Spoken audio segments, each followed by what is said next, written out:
Hello students, welcome to this session of physics for class 11, that is PUC 1. In this session we will answer multiple choice questions that are likely to be asked for NEET and KCET examination for the year 2021. The chapters included in this session are physics for class 11, chapter number 1, 2, 3 and 4. As you know that questions from the portions meant for PUC, first year PUC and class 11 are important as they are likely to be 30 to 40% of questions from these portions. As you know, the important steps in answering the multiple choice questions are first and foremost is decode the concepts. The second step is identify the formula, and the final step focus on the requirement.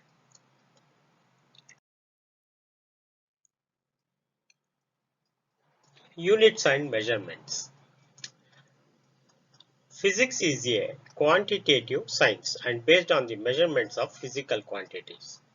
Certain physical quantities such as length, mass, time, electric current, temperature, amount of substance and luminous intensity have been chosen as fundamental or base quantity. Each base quantity is defined in terms of a certain basic arbitrarily chosen but properly standardized reference standards called unit. These units are meter, kilogram, second, ampere, Kelvin, mole, and candela. The units of fundamental or base quantities are called fundamental or base units. Other physical quantities can be expressed as combination of the base units and are called derived units. A complete set of units, both fundamental and derived, is called system of units. The International System of Units, that is SI, based on 7 base units, is at present internationally accepted unit system and is very widely used units. The SI units are used in all physical measurements for both base and derived units. Certain derived units are expressed by means of SI units with special names such as joule, Newton or watt, etc. The SI units have well-defined and internationally accepted unit symbols such as M for meter, kg for kilogram, S for second, A for ampere, and capital N for Newton, etc. Physical measurements are usually expressed for small and large quantities in scientific notation with powers of 10. So we use multiplier with powers of 10. Scientific notation and prefixes are used to simplify measurement notation and numerical computation giving indication to the precision of the numbers.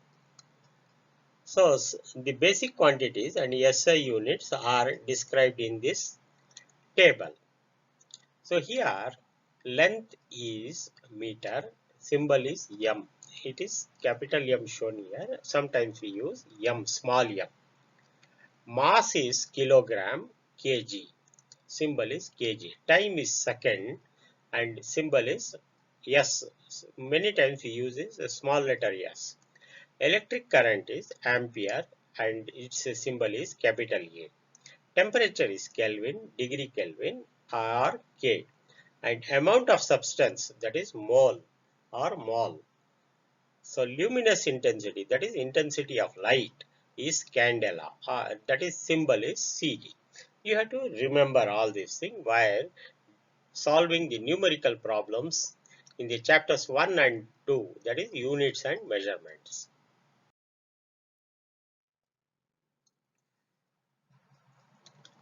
Let us take up certain multiple choice questions of chapters 1 and 2. That is, chapter 1 and 2 includes both units and dimensions. Question number 1. Dimensions of a stress are. This is asked in the NEET examination 2020. The four choices are option A, within big bracket, M, capital L square, t to the power of minus 2. Close the bracket. That is option A. Option B is open the bracket, capital M, L to the power of 0, t to the power of minus 2. And the third option is open the big bracket, capital M, L to the power of minus 1, t to the power of minus 2. And the fourth option is capital M, capital L, and t to the power of minus 2. So we have to find the dimensions of stress. So for this we should know, define the stress. So stress is given by, stress is equal to force per unit area.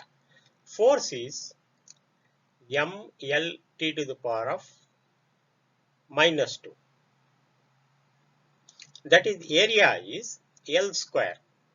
Therefore, stress will be equal to force is ml t to the power of minus 2 divided by L square. That is, force is ml t to the power of minus 2 divided by L square.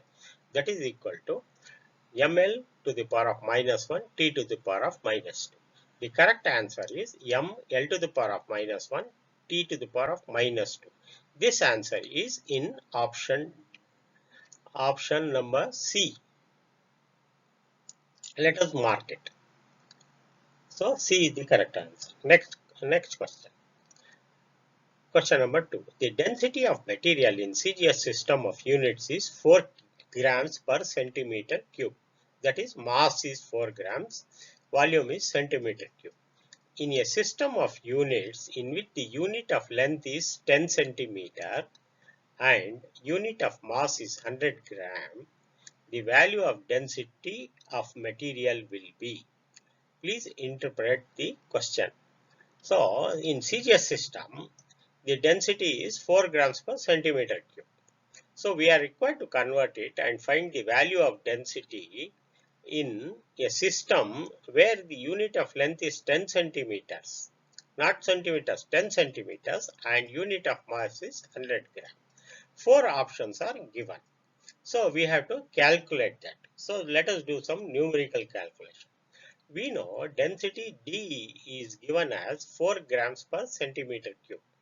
So, unit of length in this is 1 centimeter and unit of mass is 1 gram. This is the given system. In another system, the mass is 100 grams and unit of length is 10 centimeters. That is also given. Now, we have to redefine the density. So, therefore, density is equal to 4 into 100 gram. G is there. G we have to substitute in another system. That is 100 gram divided by 100. That is kg. 100 gram divided by 100 divided by, that is 10 divided by 10 whole cube. That is 10 centimeter unit length. That is 4 by 100 into 100 gram divided by 1 by 10 whole cube. This is 1 by 10 and you separate 10 centimeters separately. So that is 10 centimeter cube. So this is 1 by 10 whole cube into 10 to the power of 10 centimeter whole cube. This is the new unit. 100G is new unit. 10 centimeter is the new unit. So therefore, simplifying, we get to take out this 4 by 100 divided by 1 by 10 whole cube. If you simplify, we will get 4 by 100 into 10 cube into 100G by 10 centimeter cube as it is. And you simplify here 10 cube, it is 10 square. It goes 2 times and 1 remains. Therefore, answer is 40 units.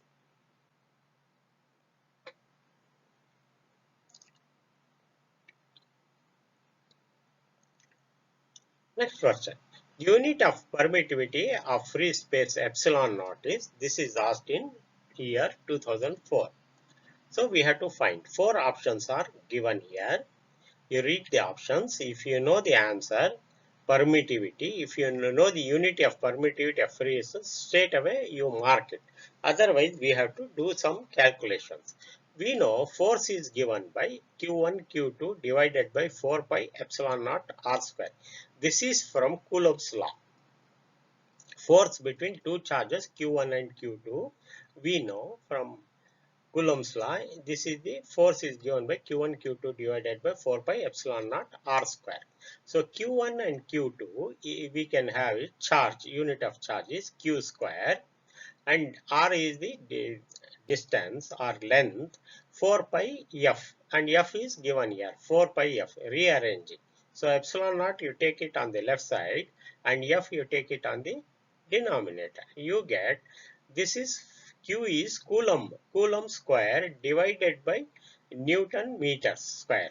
R square is meter square and F is Newton. So the correct answer is Coulomb square per Newton meter square. So this is given in option D. Please don't get confused with the option A. Option A is Newton meter whole square. This is Newton dash meter square. This is R square. So option D is the correct answer.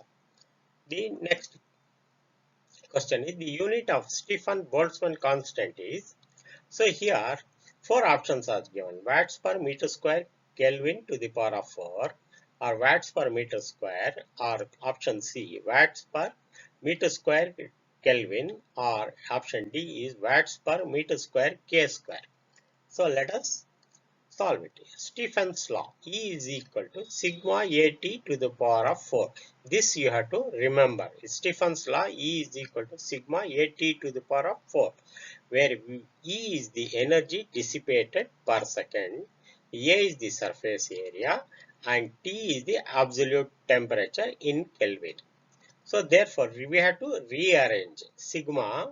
So he has asked, Boltzmann constant is sigma here. Therefore, sigma is equal to E divided by AT to the power of 4. E is the energy, that is in watts. A is meter square, m square, into K to the power of 4. T is K to the power of 4. This option is watts per meter square K to the power of 4 is given in option A. Let us mark it. Next question of unit of length, mass and time are chosen to be 10 centimeters, 10 gram and 0.1 second respectively. The unit of force in this system will be equivalent to. So we are required to find the unit of force in this system. Four options are given. Option A, zero point 0.1 newtons. Option B, 1 newton. Option C, 10 newtons. And option D, 100 newtons. Let us find out. We know force is equal to mass into acceleration, and acceleration is length into length divided by time square. So substituting, we get 10g is the mass, 10 centimeter is length, and 0.1 seconds is the time. So that becomes, we have to convert it into grams into kg. That becomes 10 to the power of minus 2 kg, and centimeters into meter, 10 to the power of minus 1 meters, and 10 to the power of minus 1 seconds whole square.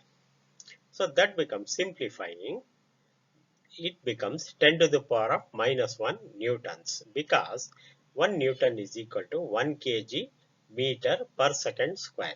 The correct answer is 0.1 newton. Let us mark it.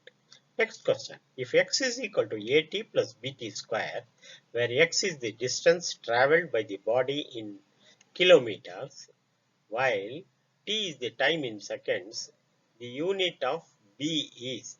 So in this equation, we have to find the unit of the coefficient of t square, that is b. So let us do it. So given x is equal to at plus bt square, we have to write the dimensions of x as L, and so the right side has to be b as it is, in, into t square. We can neglect this because this is also a distance only.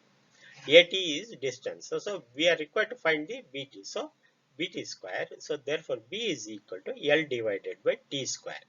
That is the L by T square is the dimensions of acceleration. So the unit of B should be kilometers per second square. This option is appearing as C. So you please mark it. Next question. The unit of thermal conductivity is, four options are given. Option A, joules meters per Kelvin, joule per meter per Kelvin, and C is watts meter per Kelvin. Option D is watts per meter per degree Kelvin. So let us find out. So amount of heat is given by the formula H is equal to Ka into T2 minus T1 divided by L into dt. That is T2 minus T1 is the change in temperature, dt is the time, small t is time. So therefore taking differential, dH by dt is equal to Ka by L is constant, T2 minus T1 is the delta T, that is change in temperature, where K is the coefficient of thermal conductivity. Therefore, K is given by rearranging L into dH by dt divided by A into delta T, delta capital T. So, this is K is nothing but L by A is 1 over m, that is m to the power of minus m, and degree Kelvin delta T is per K to the power of minus n minus 1 and dH is watts. So the unit is watt per meter per degree Kelvin. Therefore option D is correct. Next question.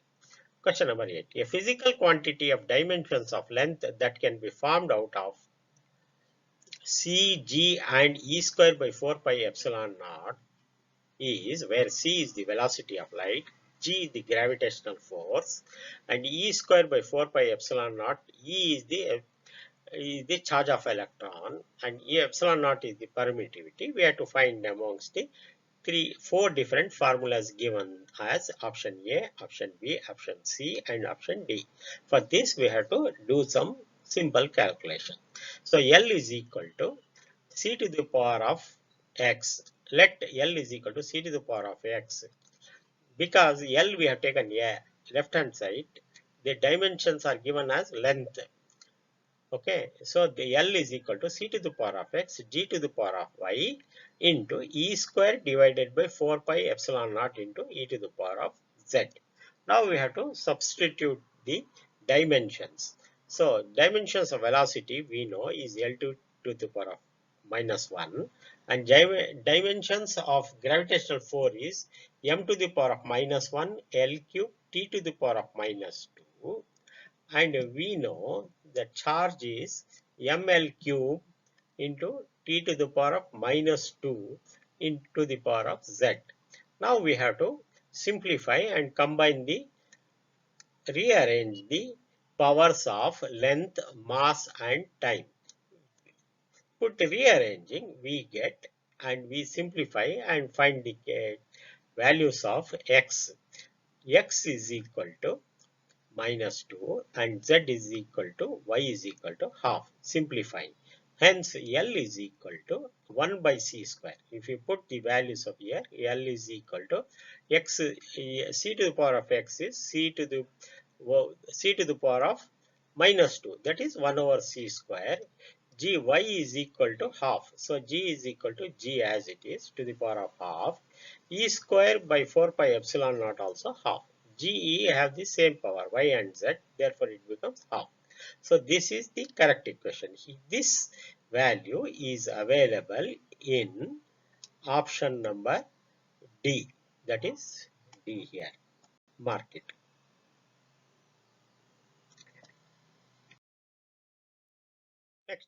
Next question. If energy E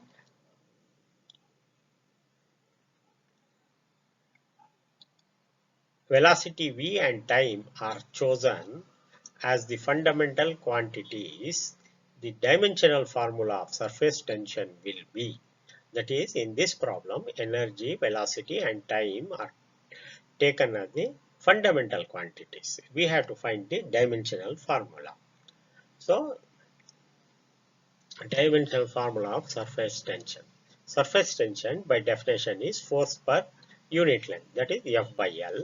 Force is ml t to the power of minus 2, length is L. Therefore, L and L gets cancelled. Surface tension is m into t to the power of m t to the power of minus 2.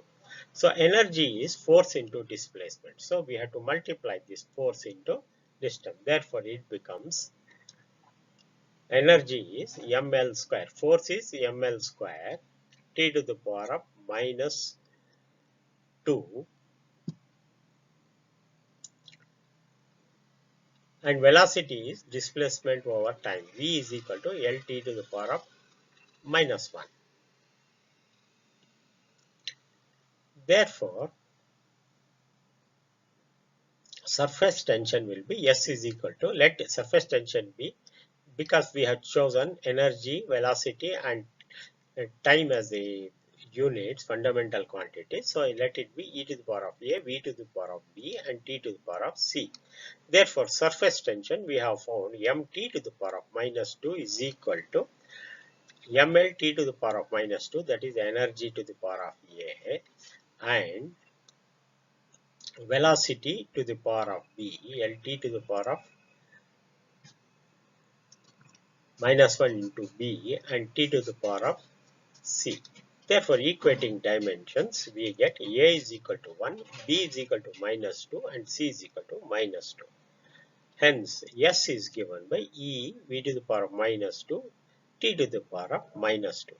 This formula is given in option B. Let us mark it. Next question. If dimensions of critical velocity Vc of a liquid flowing through tube are expressed as eta to the power of x, rho to the power of y and r to the power of z, where eta, rho and r are coefficient of viscosity of liquid, density of liquid and radius of tube respectively, then values of x and y and z are given by, four options are there. Option A, minus 1, minus 1, 1. Option B, minus 1, minus 1, minus 1. And option C, 1, 1, 1. And option D, 1, comma, minus 1, comma, minus 1. We have to find it out. Let it is given, Vc, velocity is given as eta to the power of x, rho to the power of y and r to the power of z. So, we know velocity is Lt to the power of minus 1. Therefore, coefficient of viscosity eta is equal to force per, this is by definition, this definition you have to remember, force divided by 6 pi r v. So, the force is ml t to the power of minus 2, r is L and v is Lt to the power of minus 1.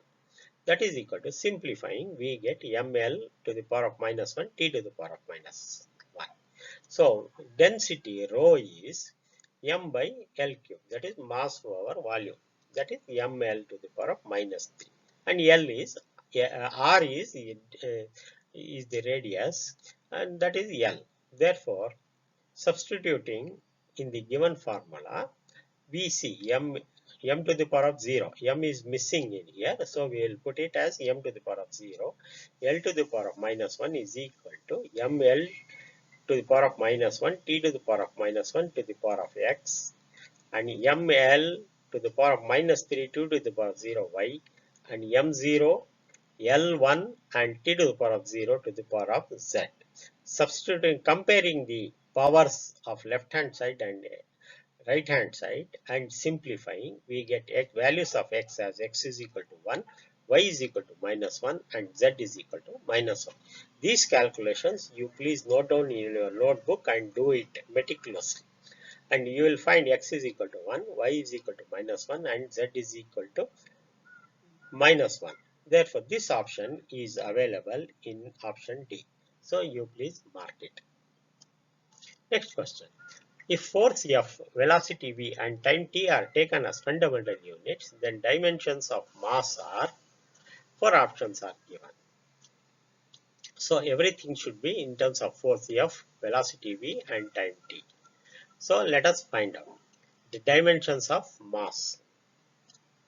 So mass is equal to m into A. Therefore, mass is equal to force by velocity over time.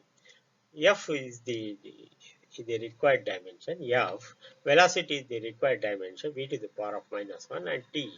So F V to the power of minus 1 T is the correct answer. So therefore, mark it to T.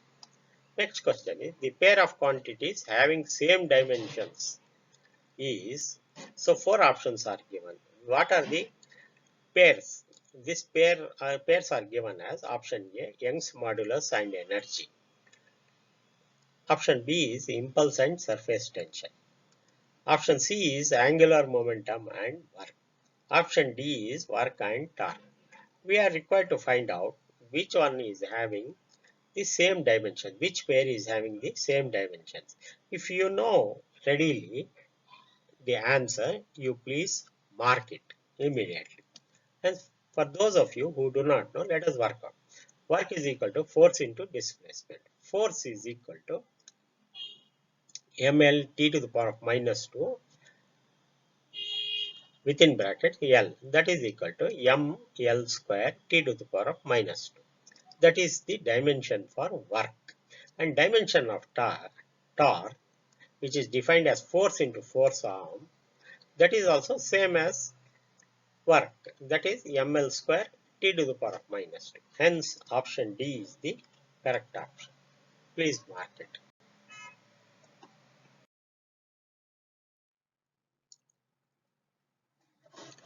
Question number 13. The dimensions of mu naught epsilon naught whole to the power of half are, four options are there. Option A, L to the power of half, T to the power of half. Option B, L to the power of minus 1, T to the power of 1. Option C, L into T to the power of minus 1. D is L to the power of minus half, T to the power of half. So we have to find out what are the correct dimensions. We know mu naught epsilon naught whole to the power of minus half is nothing but 1 over, that is nothing but c, that is equal to c, that is speed of light. Speed of light is, we know, distance over time taken, that is its dimensions are L t to the power of minus 1. Hence the correct answer is L t to the power minus 1, which is given as option C. Next question. Question number 14. The dimensions of half epsilon naught E square, where epsilon naught is permittivity of free space and E is the electric field, is given by, fourth choice, A, ml square t to the power of minus 2. Option B, ml to the power of minus 1 t to the power of minus 2. Option C, ml square t to the power of minus 1. And option D is ml t to the power of minus 1. So this question is asked in 2010 in the year 2010. Explanation. Half epsilon naught E square represents the energy density, that is energy per unit volume. That is given by energy per unit volume is energy, we know, is ml square t to the power of minus 2, that is energy, divided by volume is LQ. Therefore, simplifying, it becomes m L to the power of minus 1 t to the power of minus 2. This is given in option B. So please mark it. Next question. If dimensions of a physical quantity are given by m to the power of A, L to the power of B, and t to the power of C, that is, the dimensions are m to the power of A, L to the power of B, and t to the power of C, then physical quantity will be, four options are there. Velocity, whether it is a velocity. If we have find if A is equal to 1, B is equal to 0 and C is equal to 1. Now the next option is B, that is the given physical quantity is acceleration if A is equal to 1, B is equal to 1 and C is equal to -2.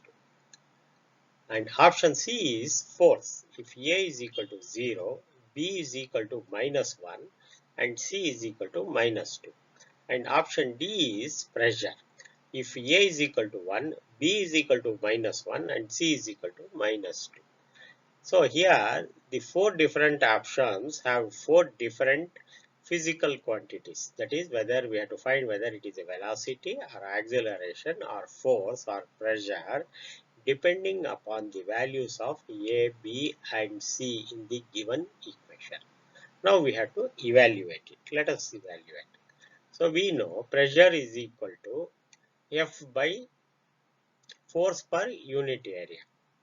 Therefore, that is equal to force is M into ML T to the power of -2 within brackets divided by area is L square. So L square and L, we get one L gets cancelled and this L becomes L to the power of -1. Therefore, M L to the power of -1 T to the power of -2. Therefore, the answer is A is equal to, here in this, A power M is power A, L is -1, that is B is -1 and C is -2. Where is that? A is equal to 1, B is equal to -1. This is here D. Therefore, the pressure is the correct answer. Next question. Which of the following 5 physical parameters have the same dimensions? We have to find the energy density, refractive index, dielectric constant and Young's modulus and magnetic field. So he has given 5 physical parameters and we have to find which have the same dimensions, whether it is B and D, that is refractive index and dielectric constant have the same physical dimensions. C and E have the same dimensions, that is C is dielectric constant and E is the magnetic field. A and D, A is energy density and E is magnetic field, and D is A and E. A is energy density, E is magnetic field.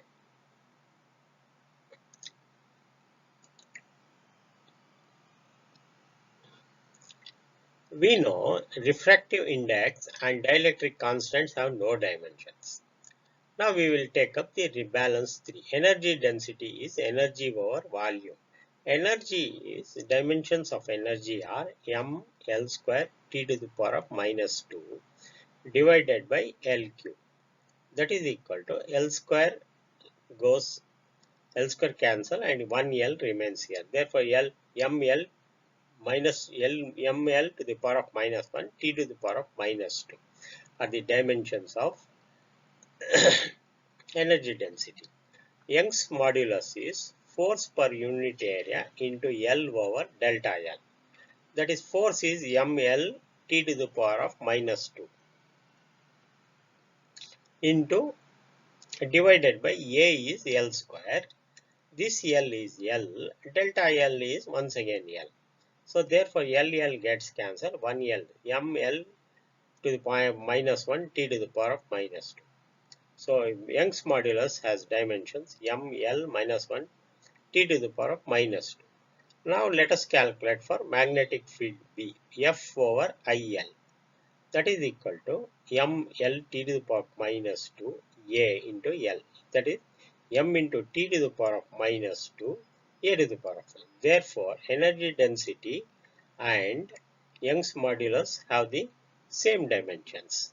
That is A and D, where A and D is C in C. C is the correct answer. Next question. Question number 70. Taking into account significant figures, what is the value of 9.99 m to 0.0099 m? This is a question from error measurement. Four options are given. A is equal to option A is 9.98 m, option B is 9.980 m, and option C is 9.9 m, and D is 9.9801. In subtraction, the number of decimal places in the result should be equal to the number of decimal places of that term in the operation which contains lesser number of decimal places. That is 9.99 minus 0.0099 should be equal to 9.9801. At least the number of decimal places is 3. So the option should be, the answer should be 9.98 m. This was asked in 2020.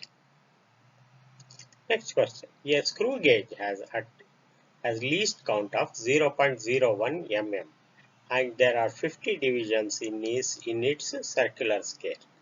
The pitch of screw gauge is, we have to find the pitch. Four options are given. Option A 0.25 mm, option B 0.5 mm, option C 1 mm, and option D 0.01 mm. So it is given that least count of the screw gauge is 0.01. Therefore, by definition, least count is equal to pitch divided by number of divisions on the circular scale. That is given, that is equal to least count is given as 0.01 and that is left hand side is 0.01, that is equal to pitch. We have to find out pitch divided by number of divisions on the circular scale is given as 50. Therefore, pitch is equal to cross multiplying 50 into 0.01, that is 0.5 mm. That answer is the option B. We will mark it. Next. Question number 19. In an experiment, the percentage of error occurred in the measurement of physical quantities P, Q, R and S are 1%. That is, in the experiment, the percentage of error for measuring P is 1%. For measuring the physical parameter Q is 2%. And for measuring the physical quantity R is 3%. And for measuring the physical quantity S is 4%, respectively. Then we have to find out the maximum percentage of error in measurement X, where X is given by a relationship. X has a relationship, X is equal to P square Q to the power of half divided by R to the power of 1 by 3 SQ. This is the relation given, and this particular question is asked in 2019 NEET examination. Let us solve it. Given X is equal to, copy the given equation, P square Q to the power of half R to the power of 1 by 3 SQ. Therefore, percentage error of X is delta X by X is equal to 2 times delta P by P, that is taking differential into 100, plus half into delta Q by Q, plus 1 by 3 into delta R by R into 100, plus 3 times delta S by S. Substituting the values of percentage of error, we get the answer as 60. This is given in option B. Next question. The main scale of a vernier caliper has n divisions per centimeter. N divisions of vernier scale coincides with n-1 divisions of main scale. The least count of vernier calipers is, 4 options are given. 1 over n into n plus 1 centimeter, 1 over n plus 1 into n-1 centimeter, 1 over n centimeter, and 1 over n square centimeters. This question is asked in 2019 NEET examination. We have to solve it. n times Vernier scale division is equal to n minus 1 of main scale division. That is given. Therefore, 1 VSD is equal to n minus 1 over n into MSD. But least count is 1 MSD minus 1 VSD. Therefore, 1 MSD minus n minus 1 of n MSD equals 1 by n of MSD. Therefore, the answer is 1 by n into 1 by n. That is 1 by n square. This is given in option B.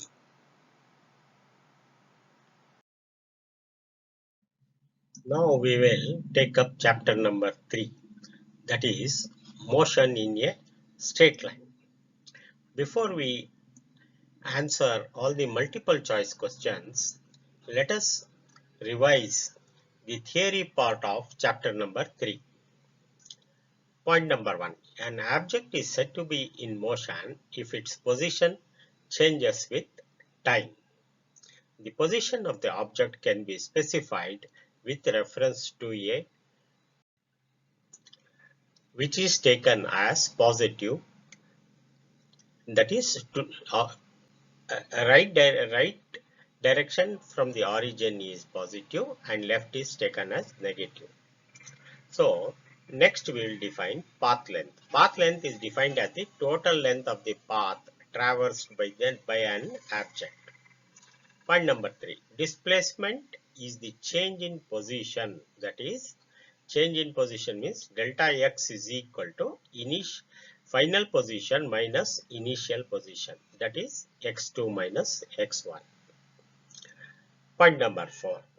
An object is said to be in uniform motion in a straight line if its displacement is equal in length of time. That is, if the displacement is equal, that is equal in different equal lengths of time, that is time is same and distance is same, then it is uniform motion. Otherwise, it is said to be non-uniform. Average velocity is the displacement divided by time. That is, V bar is equal to V is the velocity is equal to delta x is the displacement, delta t is the time difference. On an xt graph, the average velocity over point of time interval is the slope of the line. So delta x by delta t is the slope of line.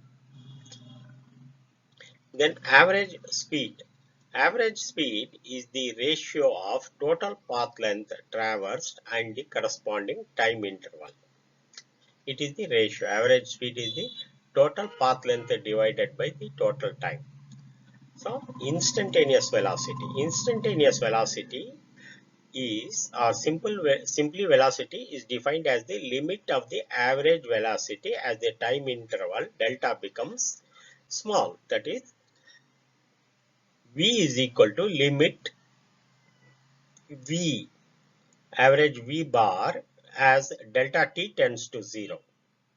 That is, limit of we know V bar is equal to delta x by delta t as delta t tends to 0. That is equal to dx by dt. Please note, instantaneous velocity is dx by dt, whereas average velocity is delta x by delta t. The velocity at a particular instant is the slope of the tangent drawn on the position versus time graph at that instant. Point number 8. Average acceleration similarly is a bar is equal to delta v by delta t, and instantaneous acceleration is dv by dt on the similar explanation given for velocity. So acceleration is the slope of the graph.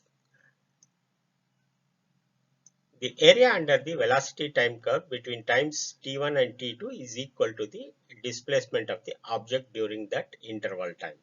The objects in an uniformly accelerated rectilinear motion, the 5 quantities displacement x, time taken, initial velocity, final velocity v, and acceleration are all related by a set of simple equations called kinetic equations of motion. All these equations we have studied, but let us recapitulate it at now.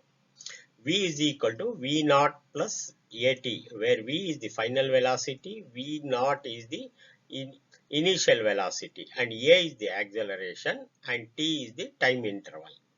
Similarly, displacement x is equal to V naught t plus half AT square, where x is the displacement, V naught is the initial velocity, t is the time interval, and A is the acceleration. And finally, the third equation is V square. Here V is the final velocity. V square is equal to V naught square plus 2AX. All these formulae we will be using in solving multiple choice questions. Please review it, and even you can study it in your book.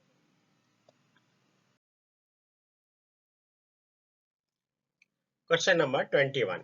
A person traveling in a straight line moves with a constant velocity v1 for a certain distance x and with a constant velocity v2 for a next equal distance. The average velocity is given by. Please see here, he is moving with velocity v1 for a distance x and another velocity for the same distance v2, another velocity v2 for the same distance, next equal distance. We have to find the average velocity. Four options are given, A, B, C and D. You have to find out. So please go through. T1 is given by distance over velocity. That is, velocity is equal to distance over time, or in the other way, it is x by v1. Similarly, T2. So average velocity is given by, because distances are equal, you add it. So x plus x divided by distance over time, T1 plus T2. Simplifying and substituting for T1 and T2, we get 2 by V is equal to 1 over V1 plus 1 over V2, or simplifying we get V by 2 is equal to V1 plus V2 divided by 2. The answer is C, that is 2 by V is equal to 1 by V1 plus 1 by V2. The correct answer is C. If you know the answer, straight away mark it. If you remember it, don't waste time in calculations and simply mark it.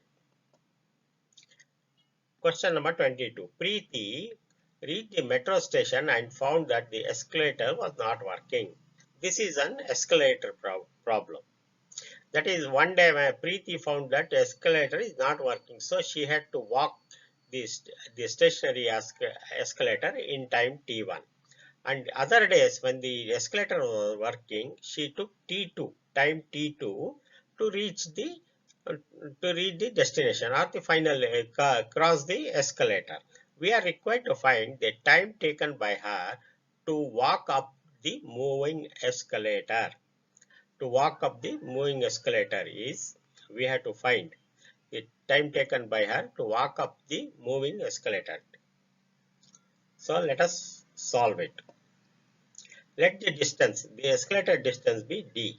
When the escalator is stationary, the time t1 is given by velocity v1 d by t1. D is the distance and t1 is the time taken to walk up the escalator. Now when the escalator is working, that is, escalator is moving, the time taken is t2. Therefore velocity is v2. V2, which is defined by distance d divided by t2. Therefore net velocity v is equal to v1 plus v2. That is equal to v1 is d by t1 and v2 is d by t2. So total velocity is d by t. Therefore 1 by t is equal to 1 by t1 plus 1 by t2, because d and d get cancelled. On the d on the left side and d on the right side get cancelled, and the total time is t1 t2 divided by t1 plus t2. So the answer is B. Question number 23. A particle covers half of its distance with speed v1 and rest of half of the distance with speed v2. The average speed during the complete journey is similar to the problem number 21. So four options are given and we should calculate the distance. So total distance here is half the distance is s, total distance is 2s. Let the total distance be 2s. Therefore, V average is equal to total distance over time taken. Here time taken is s by v1 plus s by v2. So s by v1 is t1 and s by v2 is t2. Therefore, it becomes simplifying 2v1 v2 divided by v1 plus v2. So the answer is B. Next question. Question number 24. A car moves from X to Y with a uniform speed of Vu and returns to Y with a uniform speed of Vd. The average speed for this round the trip is, four options are given. We have to find the correct one. So let us calculate. Average speed is total distance by total time. So let s be the distance from x to y. Therefore, average speed is equal to s plus s divided by t1 plus t2. Once again, that is equal to 2s divided by s by vu plus s by vd. That is, therefore, that is simplifying. We get 2 into vu, ss gets cancelled, vu, vd divided by vd plus vu. Please calculate in a rough book and note down the details. The correct answer is 2 vu, vd divided by vd plus vu. That is D.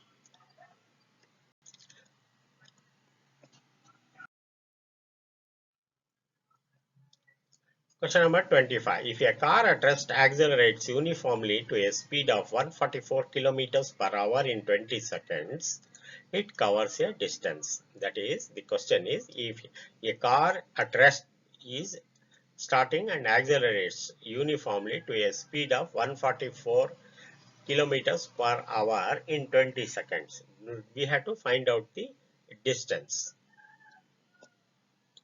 Therefore, because car is starting from rest, u is equal to 0 and final velocity is 144 kilometers per hour.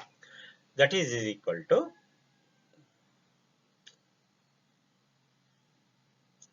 40 meters per second. So we have to convert it and find the kilometer into meter and time in seconds. Therefore, time taken is 20 seconds. This you please convert kilometers into meter and hours into second. Therefore, coming back, V is equal to, we have to recall the formula, V is equal to U plus AT. That is given to 40. Final velocity. That is equal to, that is also equal to, so V is, U is 0. Therefore, A into 20. T is 20 seconds. Therefore, A is equal to 2 meters per second. So we have to use the third formula, that is V square minus U square is equal to 2AS. That is, this formula is also rearranged. So that is equal to S is equal to, from this formula, S is equal to V square minus U square divided by 2A. That is equal to V square is 40, V is 40, 40 square minus Z square, 0 square divided by 2 into acceleration is 2. Therefore, the answer is 400. Distance is 400 meters. Mark the answer C. Next question. A bus traveling the first one-third distance at a speed of 10 kilometers per hour and the next one-third at 20 kilometers per hour and the last one-third at 60 kilometers. You please note the distances are equal. One-third, one-third, one-third. And the speed is varying. That is 10 kilometers per hour in first distance. Then next is 20 kilometers per hour and the final leg it is 60 kilometers per hour. Now we are required to find the average speed. Let us use the formula. Average speed is equal to S divided by S by 3 is the distance. S by 3 is the distance. T is the time. First, this one is speed is s by 3 divided by 10 kilometers per hour. 10. In the next leg, it is s by 3 divided by 20 kilometers per hour. So s by 3 divided by 60 in the final. See this, the whole term s by 3 divided by 10 is the time. So if we simplify, we will get the answer s divided by s by 80. Take LCM and find. Okay. And simplify, you will get the answer as 18 kilometers per hour. So answer C is the correct answer. Next question. A car moves with a distance of 200 meters. It covers the first half of the distance at a speed of 40 kilometers per hour and the second half of distance at a speed v. So here again the distances are same. First half distance is equal to the second half distance, but speed is varying. 40 kilometers per hour in the first half and 48 kilometers in the second half. So we have to find the value of velocity. Therefore, V average is equal to total distance divided by time. So that is equal to 48 kilometers per hour is the left hand side. V average is 48 kilometers per hour. Distance is, it is given 200 meters. This 200 meters should be converted as kilometers because left side is 48 kilometers. So 200 into 10 to the power of minus 3 divided by, this is the divided by, we have to total time is in reciprocal of kilometers per hour, that is 100 divided by 100 in that is speed of 100 into 10 to the power of minus 3 divided by 40. 40 is the kilometer and second half the distance is 100, that is this 100 is the distance, half of distance. The total distance is 200 meters. The first half is 100 divided by 100 into 10 to the power of minus 3. That is 100 meters converted into kilometers. Similarly, the second half is 100 into 10 to the power of minus 3. That is 100 converted into kilometers divided by V. We don't know the velocity in the second half. So we have to find out. Simplifying, we get 1 by 40 plus 1 by V is equal to 200 into 10 to the power of minus 3 divided by 48. See this denominator shifting to left side and left hand side moving to the denominator, 2 by 48. Simplifying, we get 1 by V is equal to 1 by 24 minus 1 by 40. That is equal to 1 by 60, or V is equal to 60 kilometers per second. So let us mark. Next question. A car covers the first half of distance between two places at a speed of 40 kilometers per hour and the other half at 60 kilometers per hour. The average speed of the car is, this is here, this both the velocities are given, the speed is given. We have to find the speed of the car, average speed. Previously average speed was given and we had to find the average velocity. Now total distance is s by 2 divided by, first half is s by 40 and second half is s by 2 into s by 60. Simplifying, we get 48 kilometers per hour. You please note down step by step and you calculate this. The answer is 48 kilometers per hour.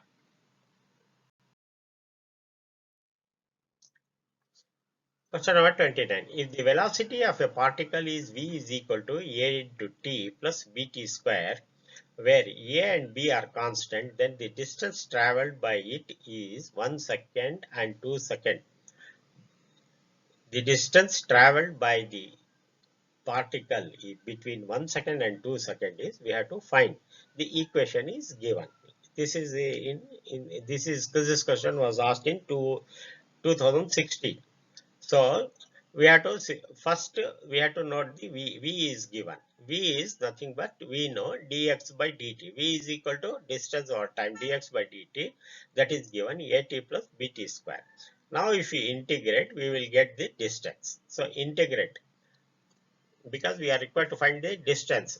So far from velocity to distance, we have to integrate. So it is 0 to x is the distance limit into time is 1 second to 2 seconds. That is integral limit is 1 to 2 into the given equation into dt. So we get integral of 0x to dx is x is equal to integral of 1 to 2 is at is using power rule a into t square by 2. Therefore, it becomes a by 2 into upper limit is 2 and lower limit is 1. So, therefore, upper limit 2 square minus 1 square. From the knowledge of our integration, you have to integrate it plus b into the integral of t square is t cube by 3. That is b by 3 into here upper limit is 2 cube minus here you see the time lower limit is 1 minus 1 whole square whole cube. That becomes 3a by 2 plus 7b by 3. This answer is appearing as C. Question number 30. A particle of unit mass undergoes one-dimensional motion such that its velocity varies according to Vx is equal to bx to the power of minus 2n, where b and n are constant and x is the position of the particle. The acceleration of particle as function of x is given by four options are given. You please read these all the four options.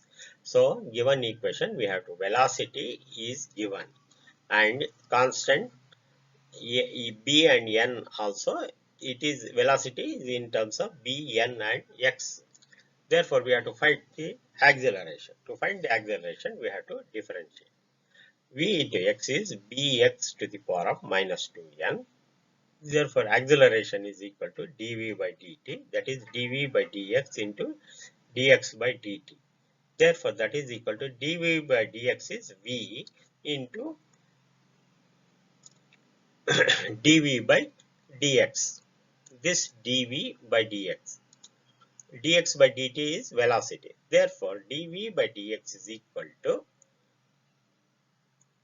minus. We have to differentiate. So, minus 2n into x to the power of minus 2n minus 1. Differentiation formula standard. Therefore, dv by dx is a. That is equal to v into dv by dx. That is equal to b into, see we have to put the value of v as b into x to the power of minus 2n. That is given into b into minus 2n into x to the power of minus 2n minus 1. That is equal to minus 2n into b square x to the power of minus 4n minus 1. Simplifying. So this where it is appearing, it is appearing if it is appearing in 2n b square minus 4n minus 1 is appearing in A. Therefore, A is the correct answer. Question number 31. A displacement x of mass m in meter, displacement x in meter of mass m in kg moving in one dimension under the action of a force is related to time t in seconds by t is equal to square root of x plus 3. The displacement of the particle when its velocity is 0 will be. So he has given x in displacement x, mass m, and the equation for relation t is equal to root x plus 3. We have to find the displacement of the particle when v is 0. Let us solve it. So it is given t is equal to root x plus 3. It is given. Therefore, root x is equal to t minus 3. Or x squaring we get x is equal to t minus 3 whole square. Therefore, v is equal to dx by dt. So, differentiating this equation 1, we get dx by dt is equal to 2 into t minus 3. that is equal to when velocity is 0. One of the condition is when velocity is 0, this equation should be equated to 0. Therefore, from this equation, we get t is equal to 3 and x is 0. So here displacement of, we are required to find out the displacement. Therefore, x is 0.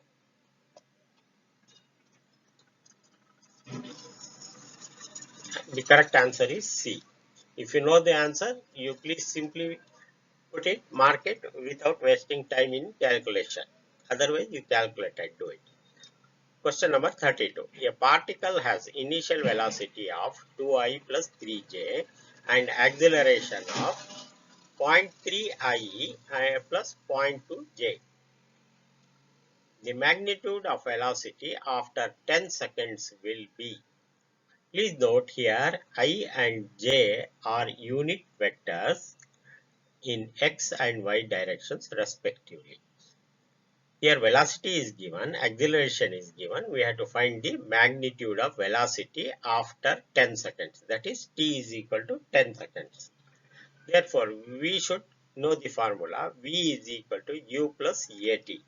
Therefore, V is equal to, put V is initial velocity is 2i plus 3j plus A is 0.3i plus 0.2j. It is given and t is 10. Therefore, simplifying, we get 10 into 0.3 here, 2 plus 10 into 0.3, 3. That is 5i plus 5j.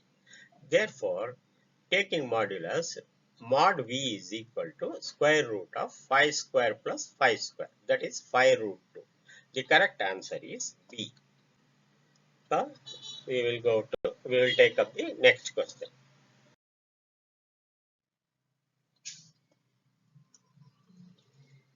The motion of a particle along a straight line is described by equation x is equal to 8 plus 12t minus t cube, where x is in meters and t is in seconds. The retardation of particle when the velocity becomes 0 is, we have to find out. 4 options are given. Given x is equal to 8 plus 12t minus t cube, the given equation. So, to get velocity, we have to differentiate. Therefore, v is equal to differential of 8 is 0 plus 12t is d by dt of 12t is 12 minus 3t square. So, that is equal to 0. So, velocity becomes 0 means retardation 0. Therefore, substituting, we get the value of t as 2 seconds in this equation. Therefore, now we have to find acceleration. So, A is equal to dv by dt. Again, we have to take this equation, that is v is equal to 12 minus 3t square. So, differentiating, we get minus 3 into 2 into t, that is minus 6t, differential. So, or A is equal to minus 6 into 2, because we have found the value of A as 2 seconds. That is equal to minus 12. Retardation is 12 meters per second square. Therefore, the answer is in D. Please mark it in D. Question number 34. A body is moving with a velocity of 30 meters towards east. After 10 seconds, its velocity becomes 40 meters per second towards north. The average acceleration of the body is, this question is asked in 2011. So, please see the diagram. This is given 30 meters towards east, that is right side is east, and then it moves 40 meters per second towards north. So, therefore, it is vertical north. Now, we are required to find the acceleration. 4 options are given and we have to calculate. Average acceleration is change in velocity over total time.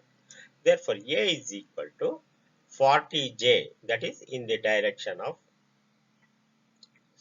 say x horizontal, and 30i. You can take it in the other way also. Anyway, it is 40j in the j direction minus 30I, that is equal, divided by in 10 seconds, that is given. Therefore, it becomes 4 square plus minus of 3 square whole square, that is equal to 5 meters per second. Therefore, the correct answer is 5 meters per second. Question number 35. A particle moves a distance x in time t according to the equation x is equal to t plus 5 to the power of minus 1. That is, the distance and time relationship is given.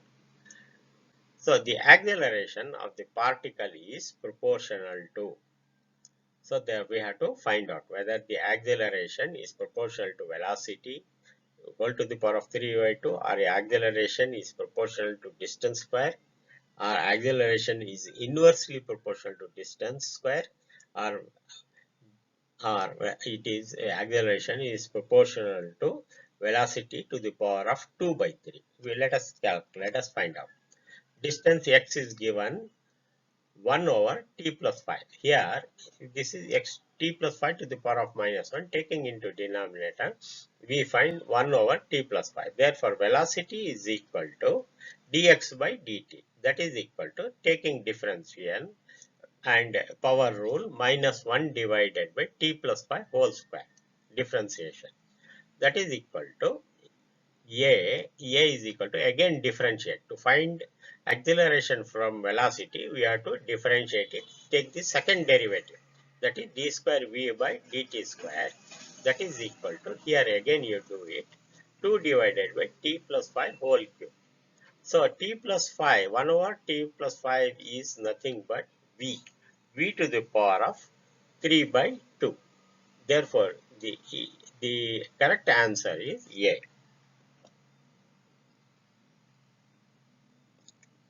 Question number 36. A particle starts its motion from rest under the action of a constant force.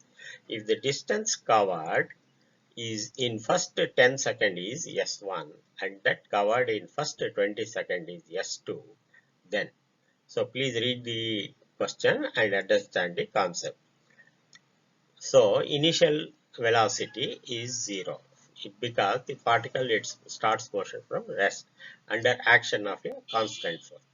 The S1 is 10 seconds. S1 is covered in 10 seconds, that is T1 is 10 seconds, and S2 is covered in 20 seconds.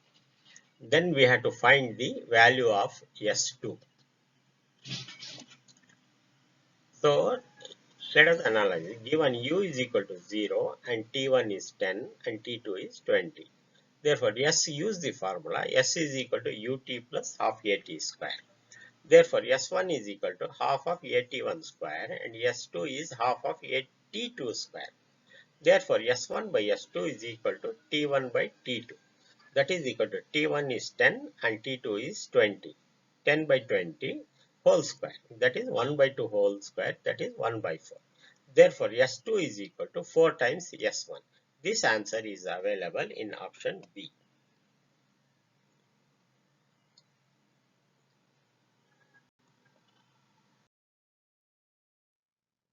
Question number 37. A bus is moving with a speed of 10 meters per second on a straight road. A scooterist wishes to overtake the bus in 100 seconds. If the bus is at a distance of 1 kilometer from the scooterist, with what speed should the scooterist chase the bus? So, the scooter is moving behind the bus. Okay, bus speed is given, and the scooters want to overtake it in 100 seconds. So this is the problem of the relative velocity. So what should be the speed of scooters to chase the bus? So let us calculate it. When two bodies are moving in the same direction, the relative velocity, the difference between the individual velocities. Given x is equal to 1 kilometer, the distance between the scooter and the bus, that is equal to 1000 meters, and t is given as 100 seconds. So we have to find the velocity, relative velocity. V is Vs minus Vb. Vs is the velocity of scooter minus Vb is the velocity of bus. Therefore, V is equal to 1000 divided by 100. That is equal to 10 meters per second. So velocity of bus is 10 meters per given 10 meters per second. It is given. Therefore, Vs is equal to velocity of scooter is equal to total velocity, relative velocity plus the velocity of the bus. That is equal to 10 plus 10. That is equal to 20 milliseconds. This answer is 20 millimeters per second. Not millisecond, 20 meters per second. Question number 38. A ball is thrown vertically downwards with a velocity of 20 meters per second from the top of a tower. So, a ball is thrown from the top of a tower with a velocity 20 meters per second. It hits the ground after some time with a velocity of 80 meters per second. The final velocity is 80 meters per second. The height of tower is, we have to find the height of the tower. So we have to assume the gravitational force due to gravitation is 10 meters per second square. Let us solve it. Please see the diagram. Here it is a tower. Initial velocity 20 meters. Gravitational force is acting G, and the downward also the final velocity is 80 meters per second. So we have to use the formula V square is equal to U square plus 2GH and find the value of H. All other terms are given and final answer is 300 meters. Please mark it C and do the calculation yourself. Question number 39. A stone falls freely under gravity. It covers the distances of H1, H2 and H3 in first 5 seconds, next 5 seconds and the next 5 seconds. So H1 it takes 5 seconds, H1 plus H2 will be 5 plus 5 10 seconds and H3 will be 15 seconds. The relation between H1, H2 and H3 is, we have to calculate what is the relation and mark the correct answer. 4 options are given. So H1 is equal to half gt square because initial velocity is 0. So h is equal to half gt square. That is using formula ut plus half gt square. U is 0. Therefore, g is 10. Substituting, we get h1 is equal to g is 10, 5 square, 125. And then next is h1 plus h2 is equal to half g into 10. 5 plus 5, 10 square. That is equal to h1 plus h2 is equal to 500. Therefore, h2 is equal to 500 minus 125. That is equal to 375. In the final stage, h1 plus h2 plus h3 will be is equal to half of g into 5 plus 5 plus 5, 15 whole square. That is equal to 1125 minus h1 plus h2 is 625. H3, sorry, that is 1125. Therefore, H3 will be 625. Therefore, H1 is equal to 3 times H1, H3 is equal to 5 times H1 and H1 is equal to H2 by 3 or that is equal to H3 by 5. That is option A is the correct answer. Question number 40. A boy is standing at the top of tower of 20-meter height drops a stone. Assuming g is equal to 10 meters per second square, the velocity with which it hits the ground. So we have h is given and g is given. So we have to find the velocity. Let us use the formula. U is equal to 0. So V square, we use the formula V square plus is equal to U square plus 2GH or V is equal to square root of 2GH. Substituting, we get the answer as 20 millimeters per second. That is option B. Please put it. In all these problems, you have to remember the kinetic energy relations which you have studied in your high school. Anyway, recollect it and practice it. Next question. So units and dimensions used in a motion. So these also are given in the table: displacement, velocity, acceleration, projectile motion, and circular motion. Please note the range. You have to remember the formula of a range: maximum height and time taken, as well as units and dimensions of velocity, instantaneous, average, acceleration, and position. This you have to remember. Please note down. Let us take up the multiple choice questions.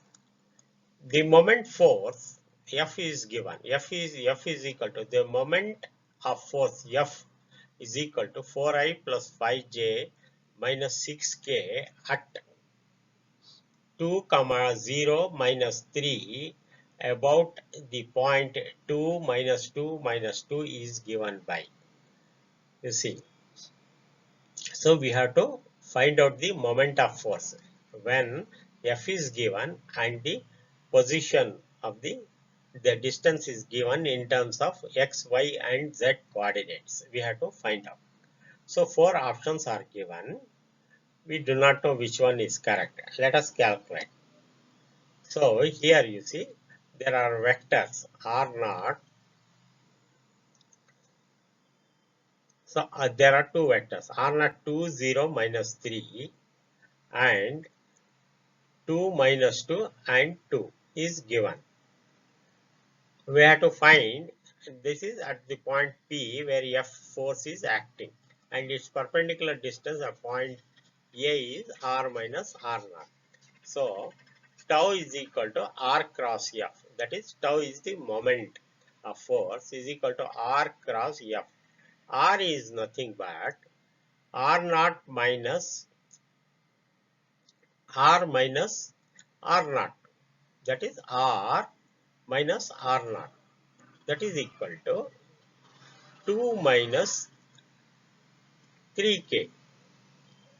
That is 2I minus 0J minus 3K. This is the vector R minus R0. R0 is 2 minus 2 minus 2. That is 2I minus 2J minus 2K.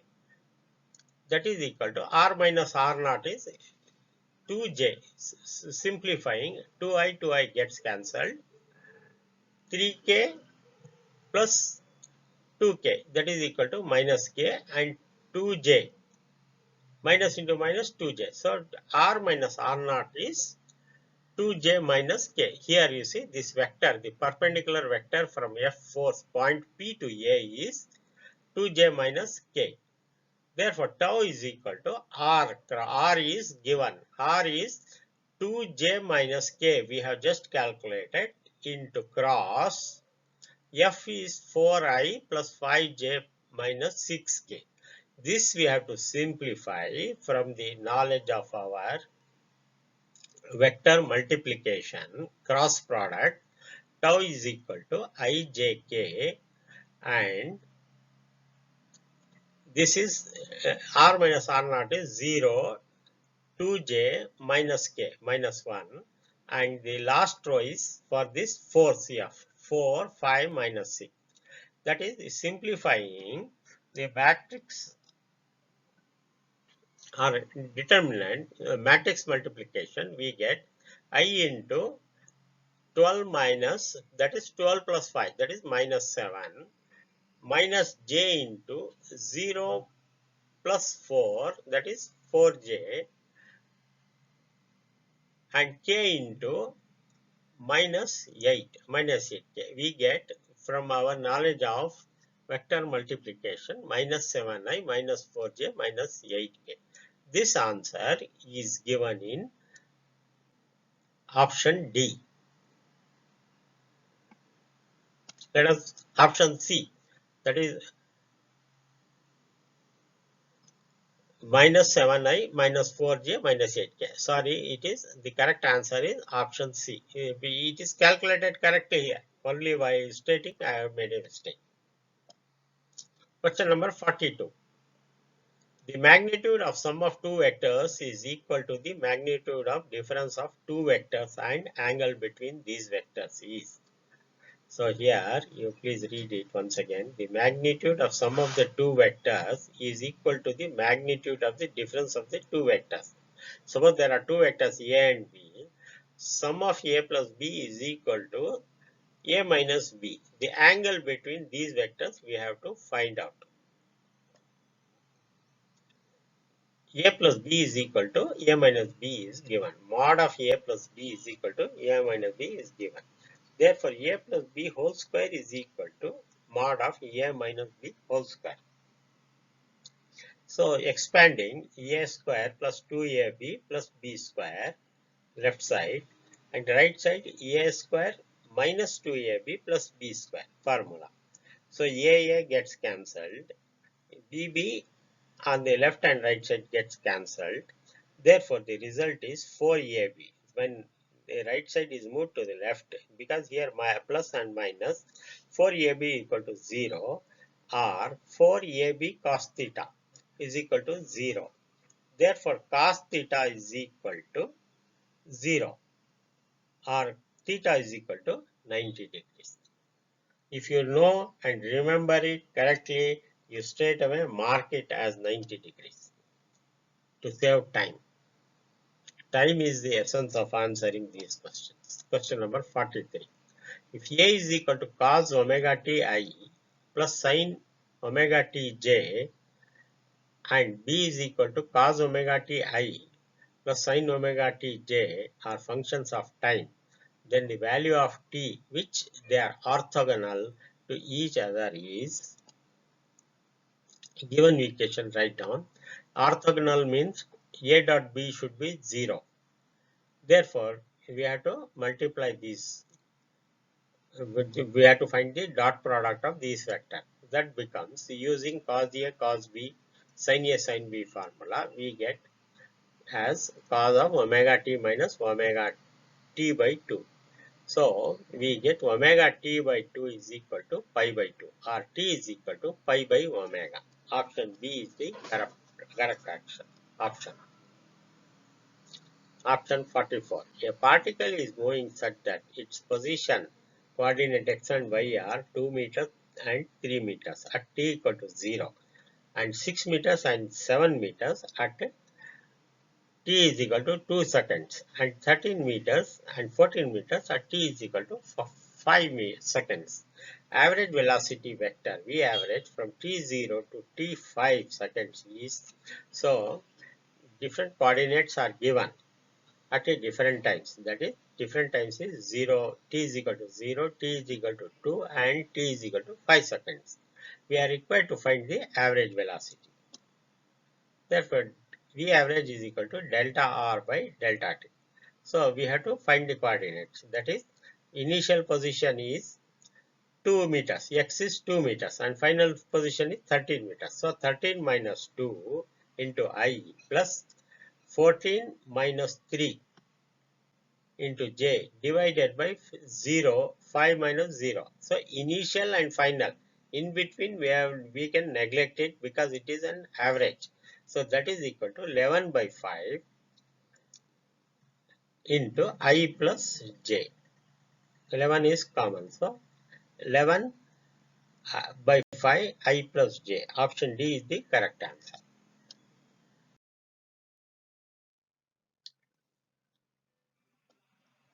Question number 45. Vectors A, vector B and vector C are such that vector A dot vector B is equal to 0 and vector A dot vector C is equal to 0. Then the vector parallel to A is, 4 options are given. So we have to find out which is the vector A is parallel to what. So the 4 options are given. Let us calculate it. So it is there are 3 vectors given. So we have to apply a vector triple. Within brackets B cross C is equal to B into A dot C minus C into A dot B. So we will find that A cross B cross C is A parallel to B cross C. So therefore option D is correct. Mark the option D. Question number 46. The x and y coordinates of a particle at any time are x is equal to 5t minus 2t square and y is equal to 10t respectively, where x and y are in meters and t is in seconds.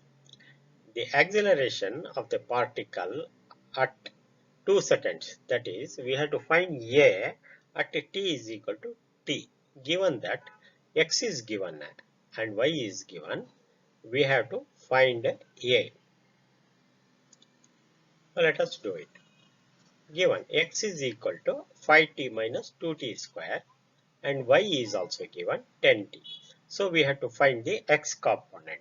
Vx is equal to velocity Vx is equal to dx by dt. That is, taking differential of x, we get 5 minus 4t. And similarly, we will get y component of velocity v, that as dy by dt, that is equal to 10. So now again, to find the acceleration, we have to differentiate Vx and V with respect to t again. Therefore, Ax is equal to d of Vx by dt, that is equal to minus 4 and dy by dvy by dt is equal to, that is Ay is equal to, because constant 10 is there, so differential of Vy is 0. Therefore, Ay equals 0. So adding, we get A is equal to Ax plus Ay, that is equal to minus 4i, and J component is 0. Therefore, the answer is minus 4i meters per second square. This answer is appearing as B. So you please mark it. B is the correct answer. Next question number 47. A particle starting from origin O, 0, 0, origin is 0, 0, moves in the xy plane. Its coordinates at a later time are root 3, 3. The path of particle makes with x-axis an angle of, that is, we have to find the angle with respect to x-axis.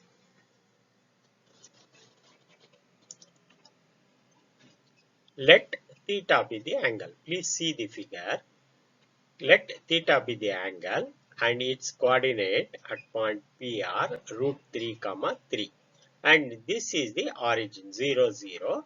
And it makes this straight line root 3, 3 O to P, that is root 3, 3 makes an angle theta. We have to find the angle. Therefore, we know tan theta is equal to opposite side by adjacent side, that is equal to x coordinate is root 3, that is 3, y coordinate opposite is root 3 by horizontal adjacent side is root 3 by root 3, that is equal to root 3. Therefore, theta is equal to tan inverse of root 3, that is equal to 60 degrees. The correct answer is 60 degrees. So, in this problem, you have to mark the coordinate and define tan theta, which is opposite side by adjacent side. That's y by x. Y is 3 here and x is root 3. That simplifying, angle is 60 degrees. Next question. A particle moves in a plane with constant acceleration in a direction different from the initial velocity. The path of the particle is, so the moment particle moves, we should know that the path traced by the particle with constant acceleration is parabola. So you mark it. Option B is the correct answer. Question number 49. A projectile is fired from the surface of Earth with a velocity of 5 meters per second and angle theta with horizontal. Another projectile fired from another planet with velocity of 3 meters per second at same angle follows the trajectory which is identical with the trajectory of projectile fired from the Earth. The value of the acceleration due to gravity on the planet is, that is, the acceleration, as we know, it is meters per second square, given that g is equal to 9.8 meters per second square. This is a question appearing in NEET 14 examination. So here two projectiles are fired, one from Earth and another projectile from the another planet. The velocities are given and we have to find the value of acceleration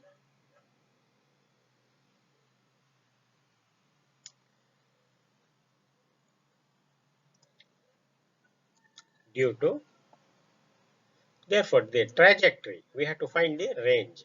Range is equal to u square, that formula we have to remember, u square in a range is u square sine 2 theta by g. So the gravity due to planet is gp and gravity acceleration due to gravity, Earth's gravitation, g. Therefore, these ratios are proportional to u planet square divided by u of Earth square. Therefore, that is g planet is equal to 3 by 5. That is the velocity ratio. So, 3 divided by 5 into 9.8 is the gravitational force due to Earth. That is equal to 3.5 meters per second. So option A is the correct answer. Please mark it. Next question. The velocity of a projectile at the initial point A is 2I plus 3J meters per second. If the velocity in meters per second at point B is, that is its velocity, we have to find out at the velocity at point B. Therefore, you please see the figure. The velocity projectile is fired here. Its velocity here at this point is 2I plus 3J. And we have to find the velocity at point B. At point B, the velocity component of the projectile remains unchanged. Hence, VB, that is the velocity at point B, is 2I minus 3J.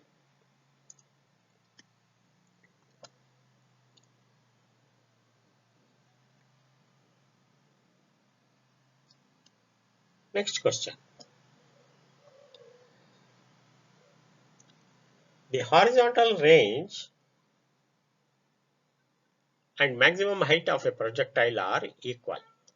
The angle of projection of projectile is, see, you have to simply remember the formula and substitute it.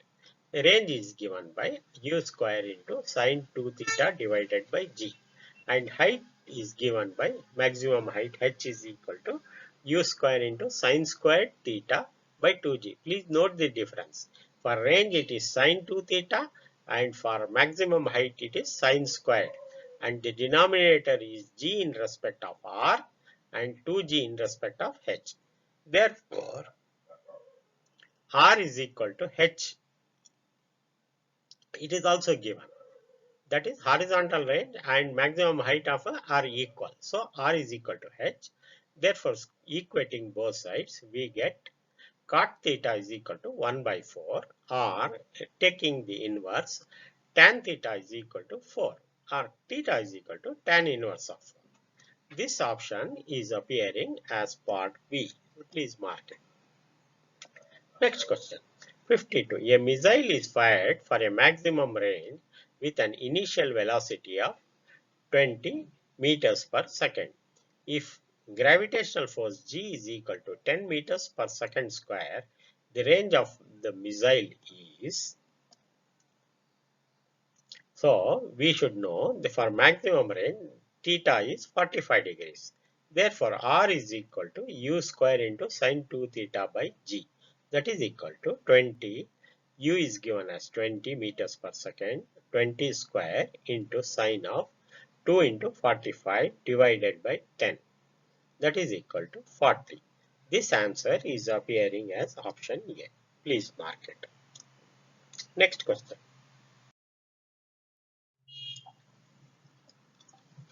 A projectile is fired at an angle of 45 degrees with horizontal.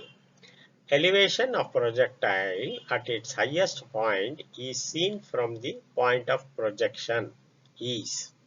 That means here the projectile is fired at 45 degrees with horizontal, and we are seeing the elevation angle of projectile at the highest point as seen from the point of projection. Its projection is it is shown in the diagram. You see it is fired here with initial velocity u at 45 degrees. It reaches maximum height, and then the view is we can see from here the range here r by 2 and r by 2. So maximum height, this is maximum height. From the figure, maximum height is equal to, we remember the formula, u square sine square 45 divided by 2g. That is simplifying, we get u square divided by 4g.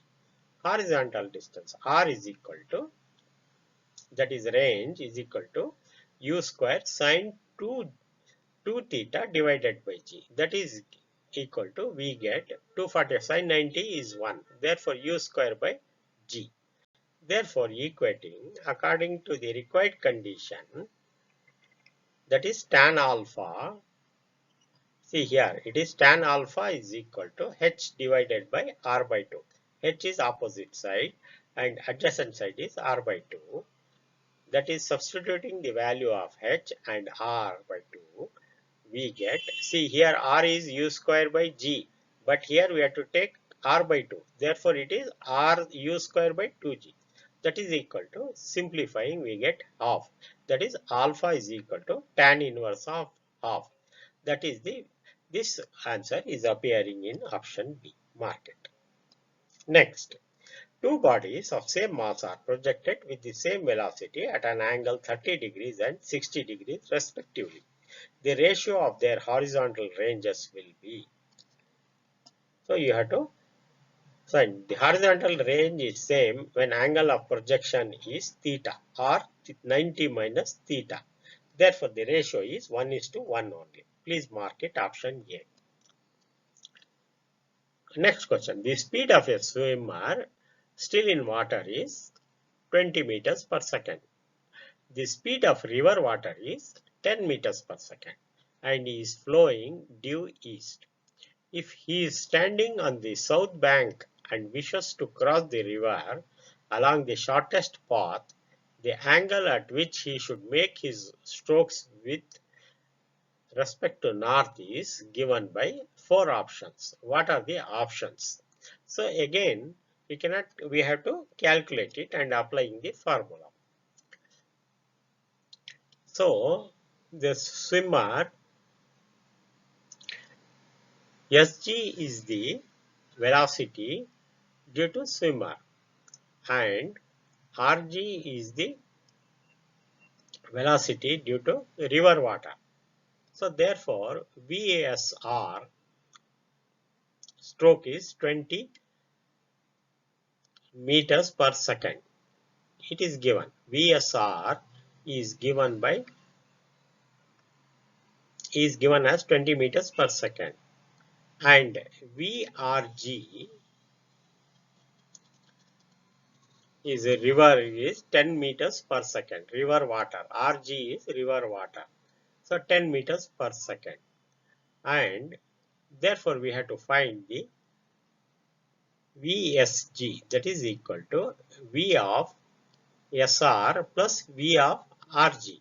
Therefore, sin theta is equal to, from the figure, sin theta is equal to opposite side by hypotenuse. VRG divided by VSR. That is equal to VRG is 10 divided by 20. That is equal to half. The theta is 30 degrees. 30 degrees west. Therefore, the option is A. Please mark it. This is east, west, north and south.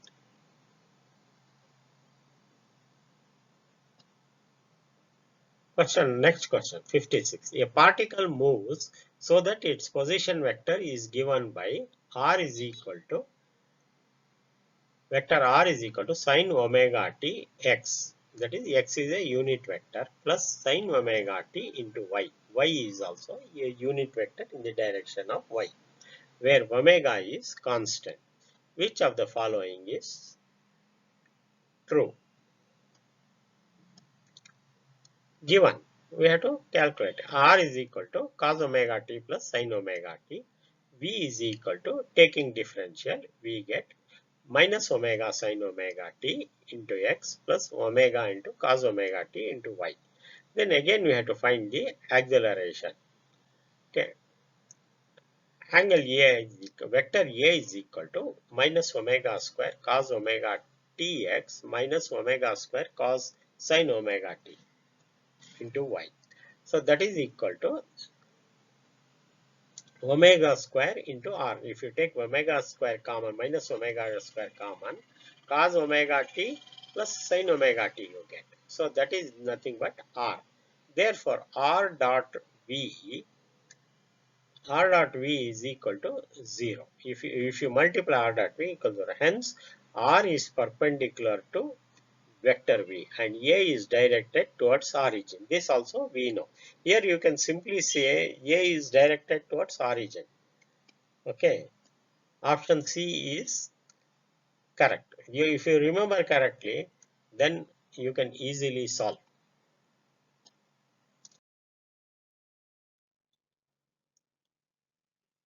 Next question.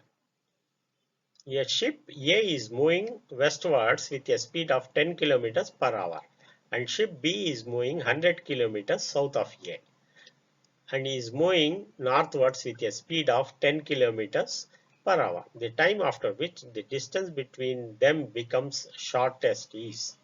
So the distance should become shortest. We are required to calculate the time. So this question is given, explained here in this diagram. You write down. This is a ship A westward, moving westward at a speed of 10 kilometers per hour. And a ship B is here. It is moving south of A is moving towards north one with a speed of 10 kilometers per hour. Both are moving at a 100 kilo. B is moving with a speed of 100 kilometers. 100 kilo distance 100 kilometers with a speed of 10 kilometers. B is also moving with 10 kilometers per hour. A is also moving with 10 kilometers per hour.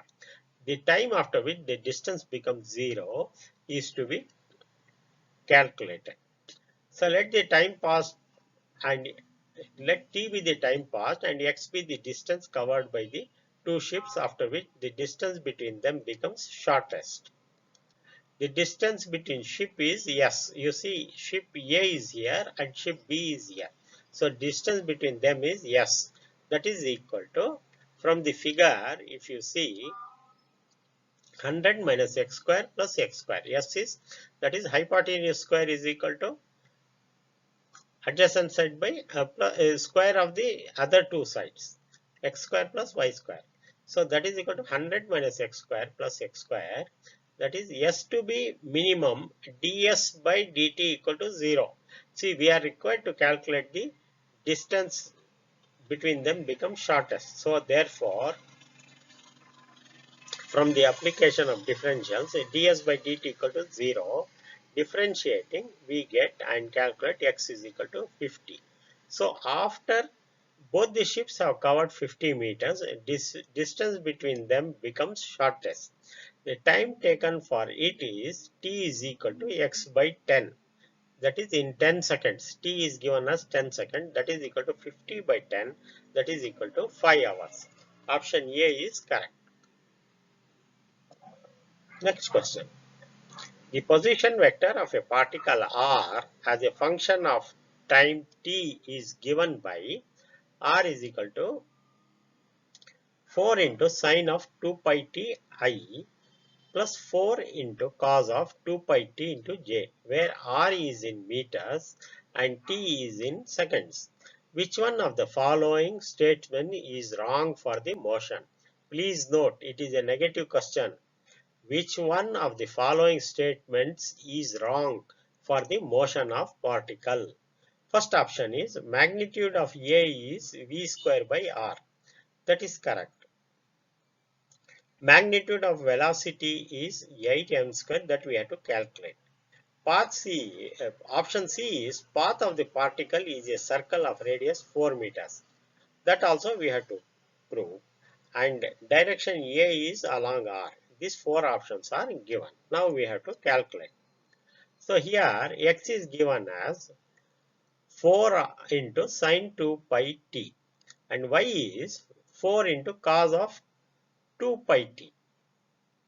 So squaring and adding, we get x square plus y square is equal to 4 square common, sine square 2 pi t plus cos square 2 pi t. From the knowledge of trigonometry, we know sine square plus cos square is 1. Therefore, it becomes x square plus y square is equal to 4 square.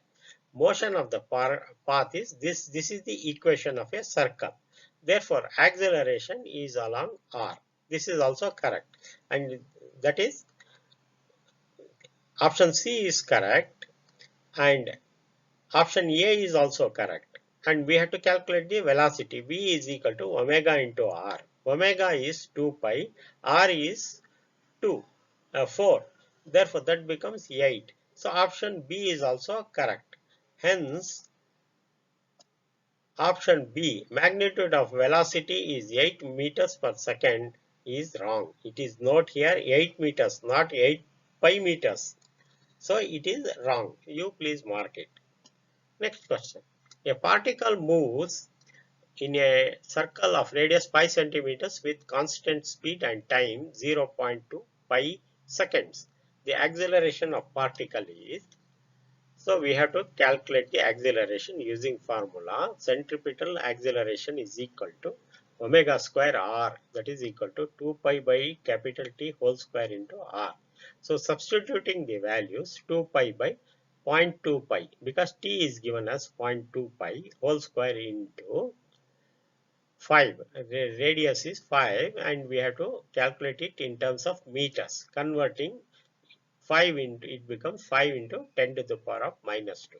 That is equal to 5 meters per second. This option is given as a D. So you please mark it. Then the final question, 60. Question number 60. A car runs at a constant speed on a circular track of radius 100 meters, taking 62.8 seconds in every circular loop. The average speed of each circular loop respectively is, this question is asked in 2000, in the year 2006. We have to mark it. The option A is 0, 10 meters per second. Option B is 10 meters per second, 10 meters per second. Option C is 10 meters second, 0. And option D is 0, 0.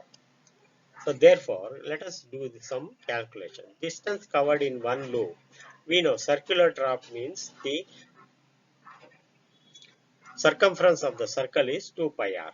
We will calculate the value. 100 meter is radius, 2 pi into 100, 628. Therefore, average distance is 628 divided by 62.8 seconds. Therefore, that becomes 10 meters per second. So, displacement in one circular loop is 0 because the total, the car comes back to the same position after making a circular loop. It is 0. Therefore, average velocity is 0. Here, option is 0 and 10 meters per second. Please mark it. Option A.